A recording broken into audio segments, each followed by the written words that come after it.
ఎందుకంటే బైబిల్లో ప్రతిదానికి ఆన్సర్ ఉందండి. ఒకసారి నాకు పరశుర్ అంకుల్ కాల్ చేశారు, ఏంటి ఈరోజు నీ దివ్య పలుకులు రాలేదు అని. అప్పుడు నాకేంటంటే కొంచెం ప్రార్థన చేసుకుని ఏదొచ్చిందంటే వచ్చేసి నాకు ఇష్టమైన వాళ్ళందరికీ ఫార్వర్డ్ చేసేదాన్ని. చేస్తుంటే ఏంటి నీ దివ్యమైన పలుకులు రాలేదు అని అన్నాను.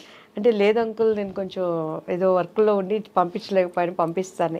నిన్న ఒకటి అడుగుతాను చెప్పవే అన్నారు. అడగండి అంకుల్ అన్నాను. కోడి ముందా గుడ్డు ముందా అన్నారు. కోడి ముందు అంకుల్ అన్నాను. ఇత్తు ముందా చెట్టు ముందా అన్నారు. చెట్టే ముందు అంకుల్ అన్నాను. ఎట్లా చెప్తావే అని అన్నారు. నా బైబిల్లో ప్రతిదానికి సమాధానం ఉంది అంకుల్.